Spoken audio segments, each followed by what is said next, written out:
तो इसका हम एक एग्जांपल सॉल्व करते हैं।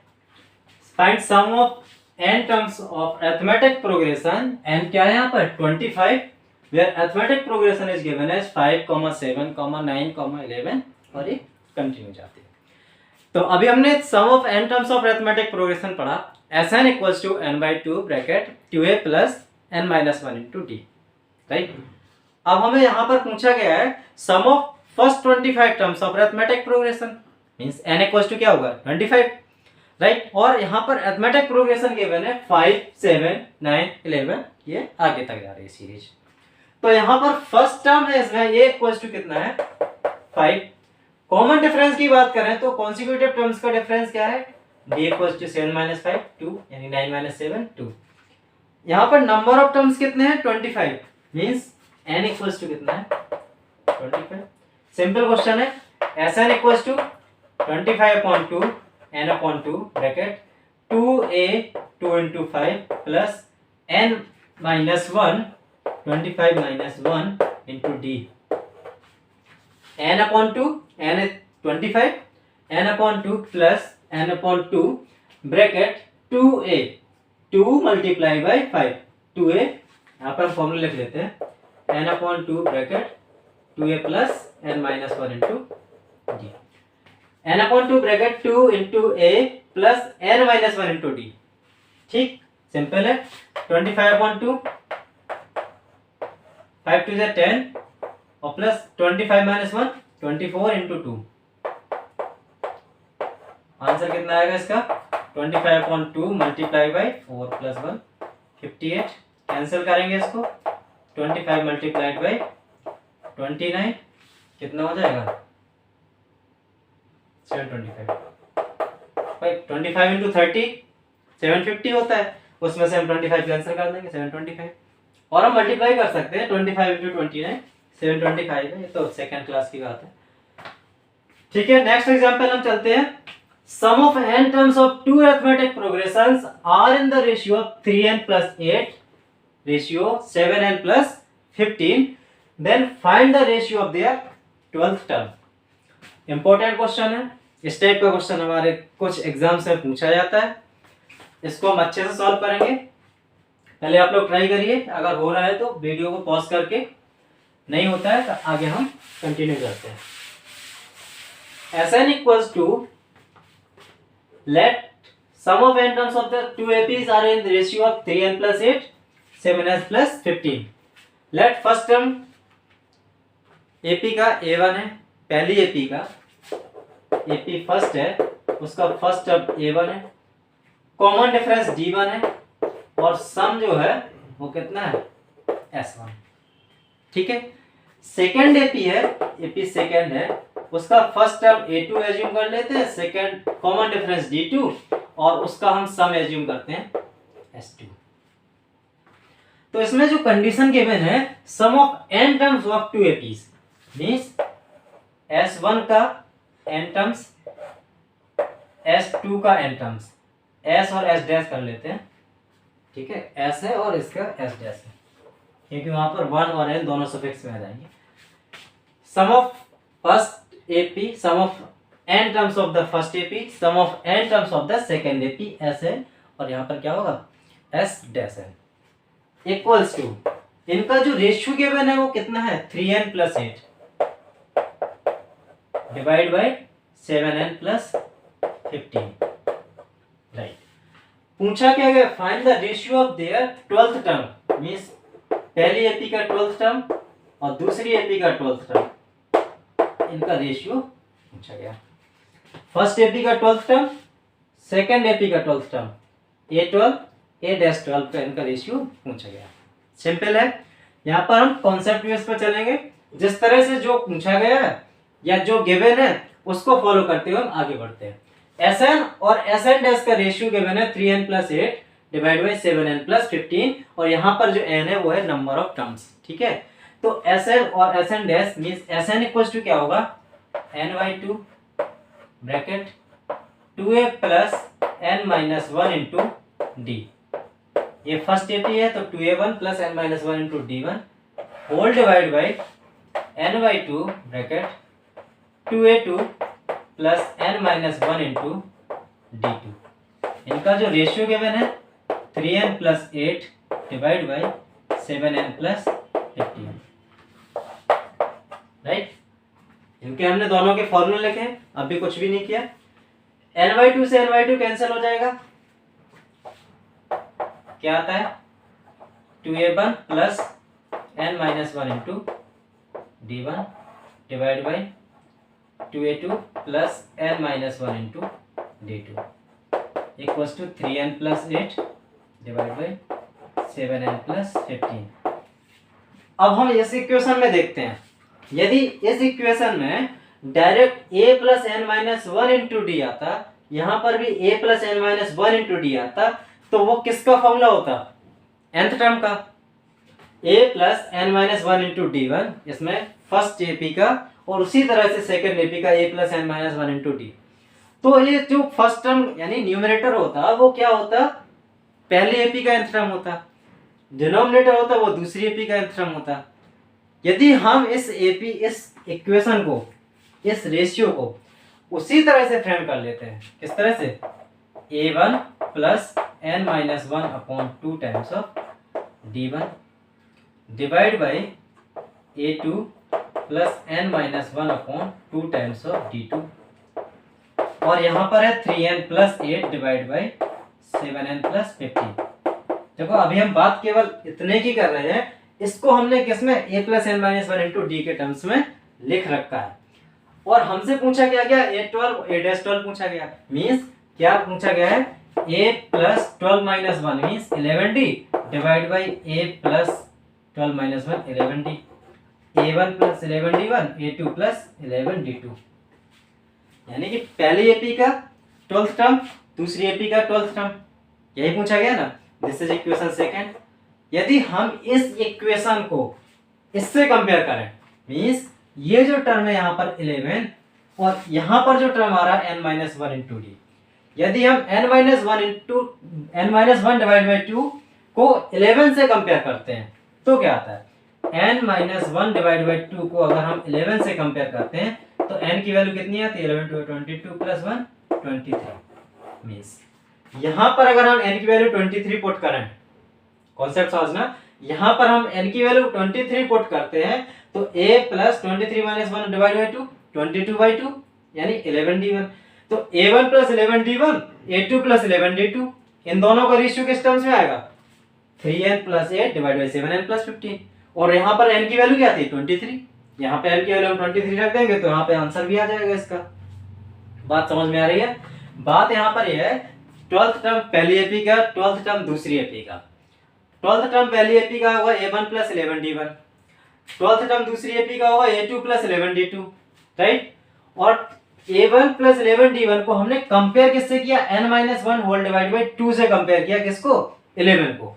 If n minus 1 whole divide by 2 equals to 11 then n equals to 23, और n की वैल्यू 23 हम इसी इक्वेशन में पुट करते हैं, n की वैल्यू 23 पुट करते हैं तो a1 plus 11d1 whole divide by a2 plus 11d2 ये किसके इक्वल आ जाएगा, 3 इंटू 23 मल्टीप्लाइड प्लस 8 हो जाएगा, यहाँ पर 7 इंटू 23 प्लस 15 होगा, राइट।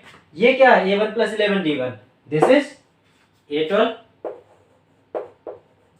और a2 प्लस 11d2 क्या है, a-12, भाई a1 प्लस 11d1 है पहली एपी का 12th टर्म, और a' means a2 plus 11d2 है सेकंड एपी का 12th टर्म।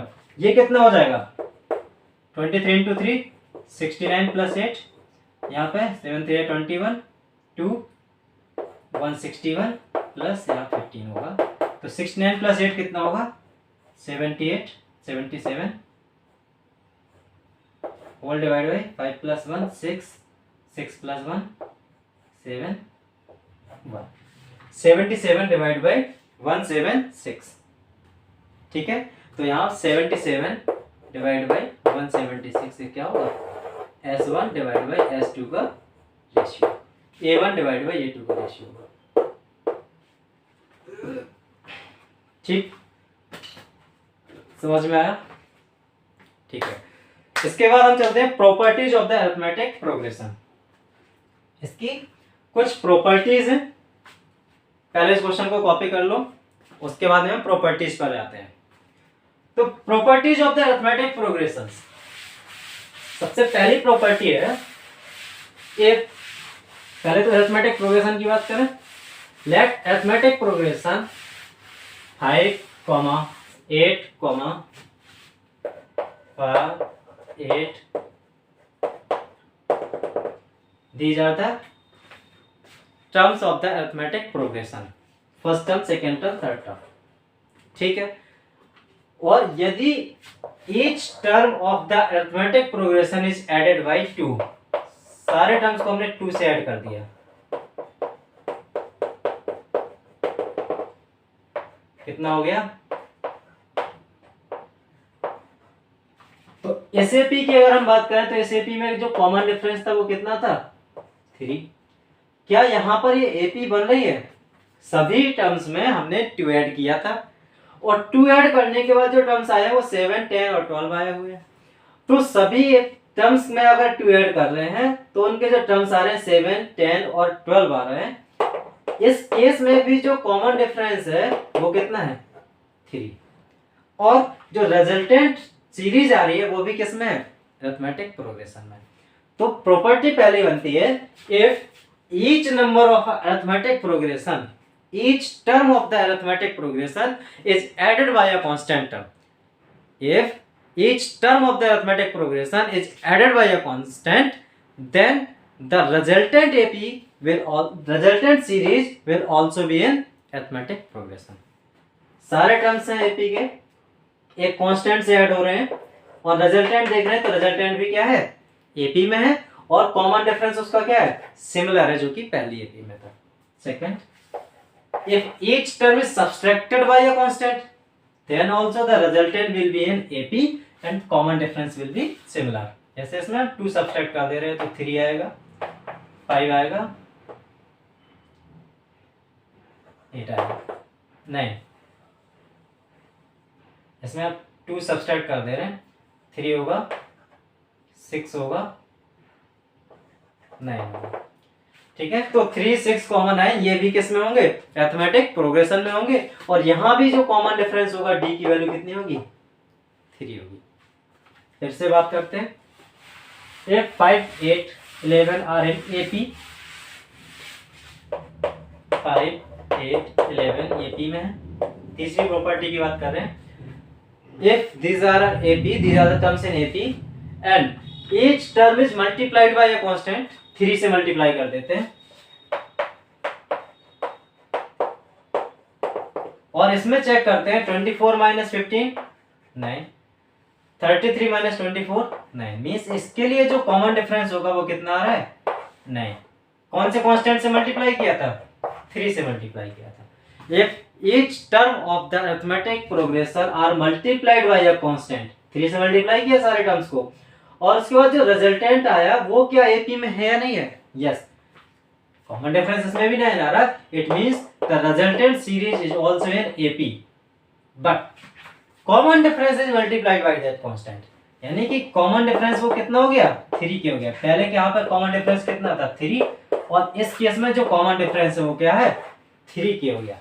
मींस यहाँ पर कॉमन डिफरेंस 3 था, के से मल्टीप्लाई किया, मींस के 3 से मल्टीप्लाई किया, तो यहाँ पर कॉमन डिफरेंस 3 × 3 9 हो गया।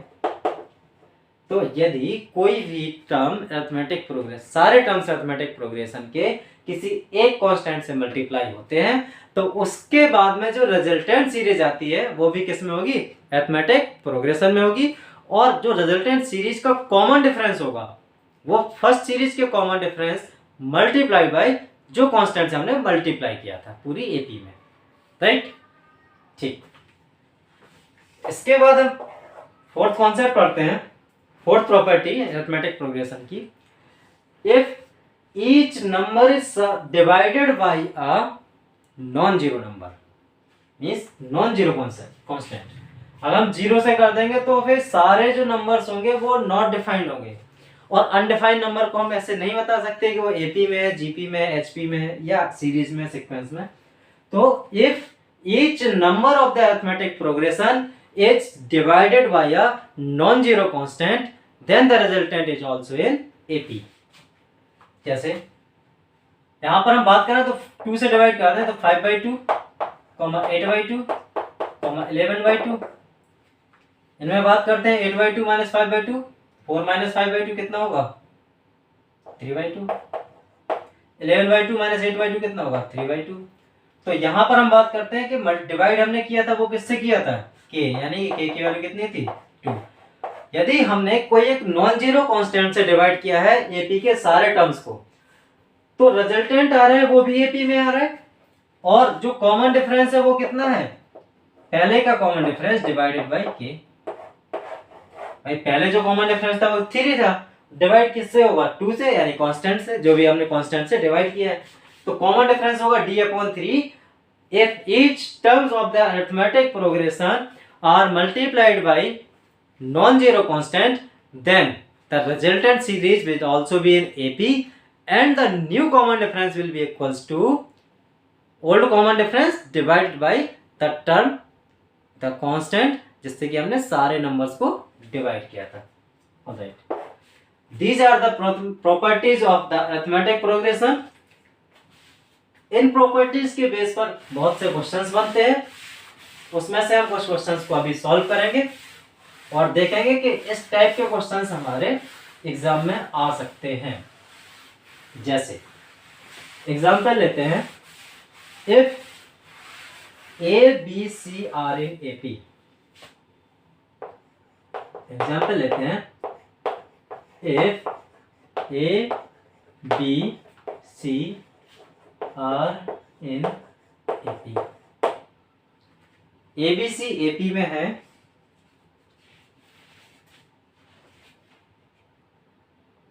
Then prove that A plus B comma B plus C comma A plus C और C plus A are in AP. देखो यहां पर क्वेश्चन है, if A B C are in AP.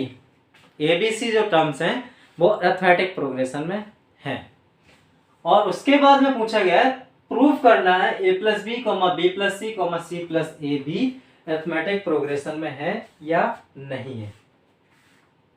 हाँ थोड़ा सा उल्टा हो गया, बी ए प्लस बी आगे नहीं है, B plus C, C plus A, B plus C comma C plus A comma A plus B are in AP और नॉट आर इन एपी। देखो ए बी सी एपी में है, उसके बाद हमें प्रूफ करना है B plus C comma C plus A comma A plus B AP में आ रहे हैं। राइट, तो अभी हमने जो प्रॉपर्टीज पढ़ी हैं उनके व्याप पर भी हम इन क्वेश्चन को सॉल्व करेंगे। प्रॉपर्टी पढ़ी थी हमने, कोई भी हम कांस्टेंट टर्म ऐड कर सकते हैं एपी के सारे टर्म्स में, कोई भी हम कांस्टेंट माइनस कर सकते हैं सारे टर्म से, किसी भी कांस्टेंट को हम मल्टीप्लाई कर सकते हैं सारे टर्म से अरिथमेटिक प्रोग्रेशन के, और किसी भी नॉन जीरो कांस्टेंट्स को हम डिवाइड कर सकते हैं। यही 4 चीजें पढ़ी थी अभी हमने, उनका यूज करते हुए हम इस क्वेश्चन को सॉल्व करेंगे। If A B C are in AP, ठीक है, तो A comma B comma C किसमें एपी में।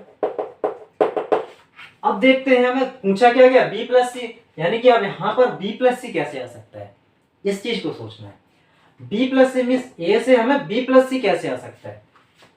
यदि हम ए में ए प्लस बी प्लस सी को सब्सट्रैक्ट कर दें, सिमिलर यही काम हम बी में भी A plus B plus C को सब्सट्रैक्ट कर दें, कॉमा सी में भी A plus B plus C को सब्सट्रैक्ट कर दें।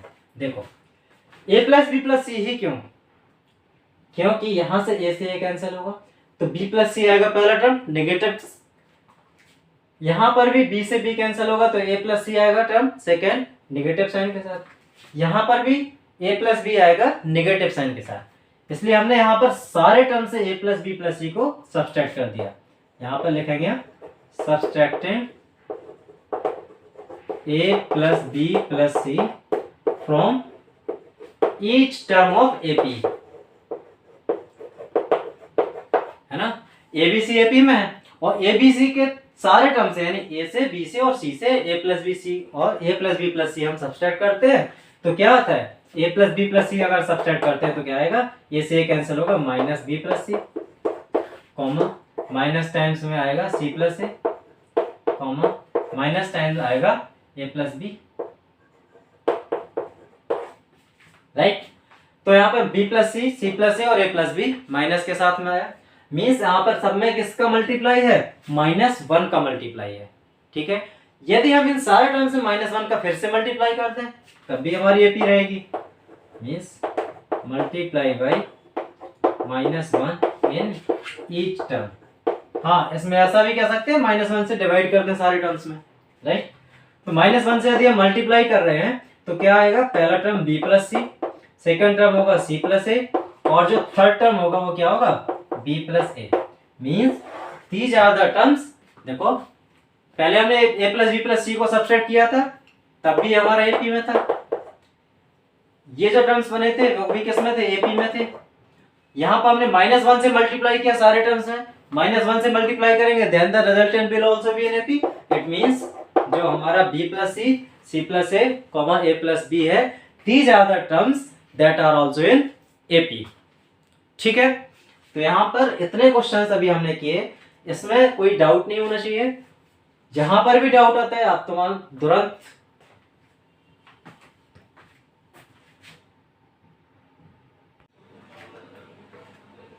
तो फर्दर हम कंटिन्यू करते हैं।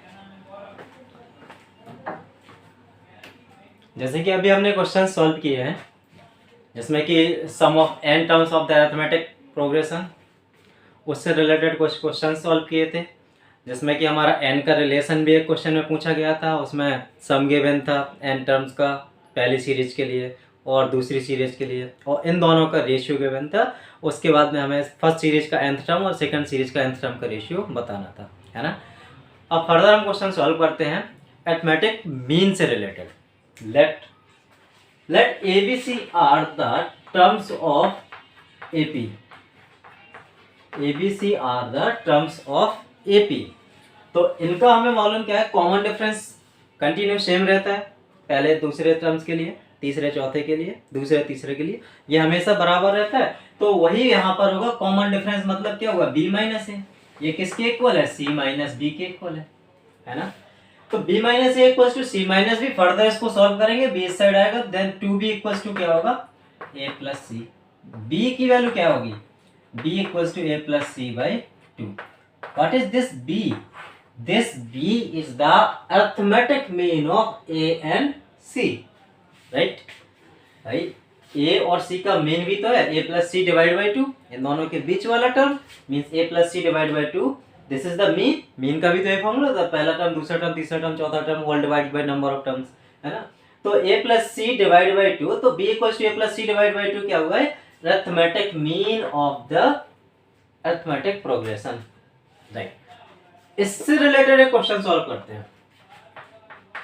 If log 2 power n minus 1, log 2 to the power n minus 1, log 2, log 2 to the power n minus 1, log 2 to the power n plus 3, right. हाँ, यही question है, राइट, यही क्वेश्चन है। तो if these are the terms of AP, if these are the terms of AP, log 2 to the power n minus 1, log 2 to the power n plus 3, these are the terms of AP, then find n।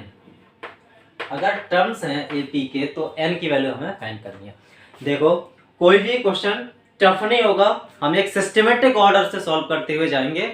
Systematic order से solve करते हुए, systematic जो हमने पढ़ा है, जिस question के लिए जिस टाइप का सॉल्यूशन हमने पढ़ा है, उस टाइप के सॉल्यूशन के बेस्ड पर ही हम क्वेश्चन को सॉल्व करेंगे। जैसे कि अभी हमने इससे पहले क्या चीज पढ़ी है, arithmetic mean of A, B and C are in AP, then arithmetic mean of the AP B equals to A plus C by 2, right? यही कंडीशन यहाँ पर भी गिवन है। If log 2 to the power n minus 1, log 2 to the power n plus 3, these are three consecutive terms of AP, then the middle term equals to sum of first term and second, third term divided by 2, right? तो middle term will be equals to log 2 to the power n minus 1 will be equals to log 2 to the power n plus 3 plus log 2 whole divide by 2 है ना। तो ये condition यहां पर है, right. इस 2 का इसमें मल्टीप्लाई होगा अगले स्टेप में। देखो सिंपल लॉगरिथम का सॉल्यूशन है। अब लॉगरिथम के बेसिक फॉर्मूले लगेंगे यहाँ पे। इस 2 का इधर पे मल्टीप्लाई होगा, देन ये 2 इस साइड से इस तरह से हो जाएगा, है ना। और यहाँ जो लॉग का कोएफिशिएंट होता है वो पावर में चला जाता है। लॉग का बेसिक फॉर्मूला क्या होता है, इफ m log a को हम क्या लिख सकते हैं, log a to the power m, या फिर log a to the power m को m log a लिखते हैं, है ना। तो ये जो फॉर्मूला हम पढ़े थे बेसिक 9th क्लास में 10th क्लास में, वही फॉर्मूला यहाँ पर हम यूज करते हुए इसको हम लिख सकते हैं log 2 to the power n minus 1 का whole square, and this term will be equal to log a plus log b, है ना। तो log a plus log b का फॉर्मूला क्या होगा, log a into b, तो log 2 multiply by 2 to the power n plus 2 multiply by 3, तो यहाँ हो जाएगा 6। सिंस लॉग फर्स्ट RHS में और लॉग RHS में अगर हमारे पास में log 2 इक्वल्स टू log 8/4 होता है, तो log 2 से log कैंसिल कर देते हैं, ऑटोमेटिकली कैंसिल हो जाता है, हम इसको कट नहीं करते, डायरेक्ट हम यहाँ से लिखेंगे 2 equals to 8/4, that is 2 equals to 2। वही कंडीशन यहाँ पर है, log यहाँ पर भी है, log LHS में, log RHS में। डायरेक्ट लॉग को हम एलिमिनेट कर देंगे, कैंसिल नहीं करेंगे। कैंसिल करेंगे तो ये क्वेश्चन गलत हो जाएगा। लॉग को हम कैंसिल नहीं करते हैं। लॉग जो LHS में लॉग RHS में इन दोनों की वैल्यू बराबर होगी, इट मींस लॉग हम एलिमिनेट कर सकते हैं। तो यहाँ पर इक्वेशन आएगी 2 पावर n माइनस 1 का whole square equals to 2 into 2 to the power n plus 6। Further इस इक्वेशन को सॉल्व करेंगे तो a square means 2 power n का whole square plus b square minus 2ab 2 into 2 to the power n, इसको LHS में ले आएंगे तो minus 2 into 2 to the power n plus 6 equals to 0 होगा, है ना। फर्दर इसको सॉल्व करेंगे, 2 to the power n को हम x मान लेते हैं या a मान लेते हैं। Let 2 to the power n equals to a assume कर लेते हैं। इसका हम बाद में सॉल्यूशन निकालेंगे। 2 to the power n equals to a की कोई वैल्यू यहाँ से आएगी तो हम इसको कंपेयर कर देंगे 2 पावर n से, देन n की वैल्यू फाइंड कर लेंगे। ओके, ये भी सिंपल इक्वेशन है, क्वाड्रेटिक इक्वेशन बन रही है। यहाँ पे 2 to the power n की जगह पर हमने a लिखा, देन a स्क्वायर, इन दोनों को ऐड करेंगे तो minus 4 times of a square a 2 to the power n, देखो माइनस 4 into 2 पावर n आएगा तो माइनस 4 into a हो जाएगा। प्लस 6 है, इधर पे आया था माइनस 6 आया था, माइनस 6 प्लस 1 होगा minus 5, this will be equals to 0। Further इसको सॉल्व करेंगे, a स्क्वायर माइनस 4 है माइनस 5, तो इसका डायरेक्ट क्वाड्रेटिक इक्वेशन का सॉल्यूशन होगा a square minus 5a plus a minus 5 equals to 0।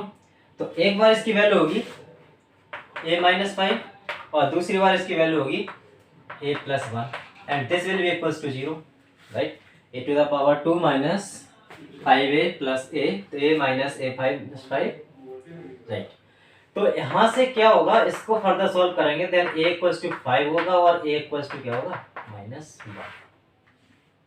ठीक, अब देखते हैं 2 to the power n equals to a, 2 to the power n equals to क्या आया था, a मीन्स 5 आया था, एक condition.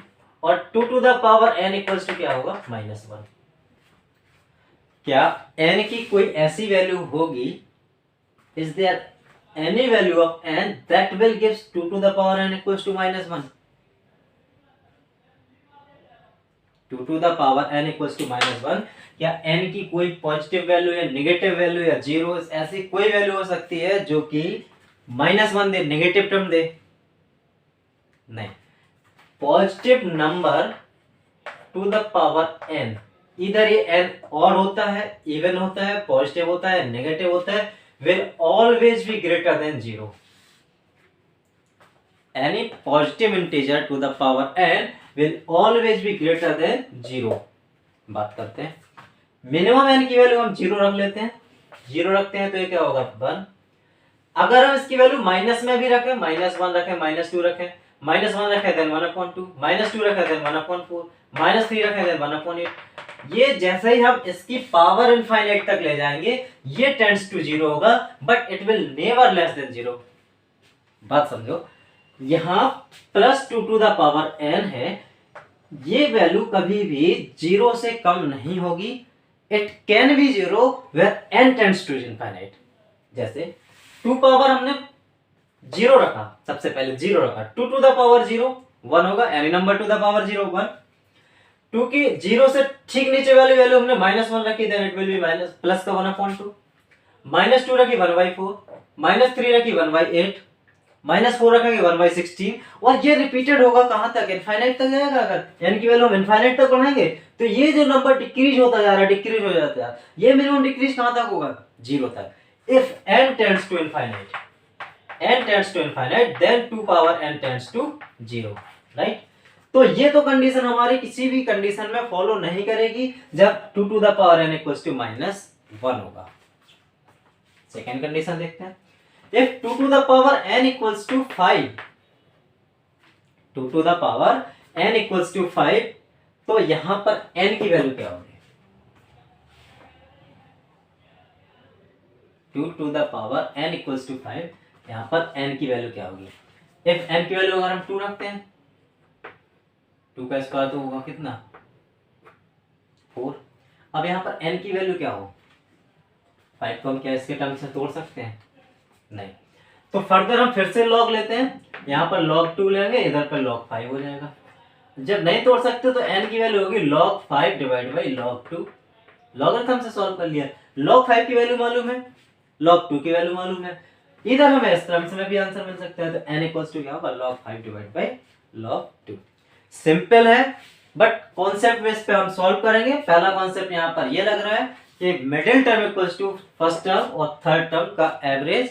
This is the arithmetic mean of first term, second term, पहले टर्म, दूसरा टर्म, तीसरा टर्म है अगर वो एपी में है तो b equals to a plus c/2। Simple है। तो यहाँ पर उसी फॉर्मूले को सॉल्व करते हुए यहाँ पर हमने आगे सॉल्व किया, आगे हमें क्वाड्रेटिक इक्वेशन मिली जिसमें कि पावर n है, इसको फर्दर सॉल्व किया, इसके दो सॉल्यूशन निकलते हैं, 2 to the power n equals to -1 निकलता है, एक 2 to the power n equals to 5 निकलता है। -1 किसी भी कंडीशन में फॉलो नहीं होगा, because any number having power n can be positive negative. Positive number के पास में कोई ऐसी पावर रहती है तो उसकी कंडीशन, किसी भी कंडीशन में उसकी जो वैल्यू होगी वो लेस देन 0 नहीं हो सकती है। यहां पर इक्वेट -1 से हो रहा, hence this is not possible. Further इसको सॉल्व करेंगे, इसको सॉल्व करेंगे तो n की वैल्यू हमारी क्या आती है, n equals to log 5 divided by log 2। इसमें सॉल्यूशन इस तरह से हो सकते हैं ऑप्शंस में। पहला ऑप्शन हो सकता है log 5, दूसरा ऑप्शन हो सकता है log 2, तीसरा ऑप्शन हो सकता है log 5 टू द बेस 2, चौथा ऑप्शन हो सकता है log 2 टू द बेस 5। अब देखो सेकेंड ऑप्शन और थर्ड ऑप्शन और फोर्थ ऑप्शन कंफ्यूजन वाले हो सकते हैं, बिकॉज हमने तो यहाँ log 5 डिवाइड बाई log 2 निकाला हुआ है। First option second option easily eliminate हो जाएंगे, बिकॉज हम यहाँ पे log 5 डिवाइड बाई log 2 है, तो first option second option eliminated. Third option की बात करते हैं तो log 5 डिवाइड बाई log 2 है, तो log 5 डिवाइड बाई log 2, फिर से हम log m upon log n पढ़े थे, log m to the base n, तो यहाँ पर क्या हो जाएगा log 5 to the base 2। Third option will be correct. Okay, further next question solve करते हैं। देखो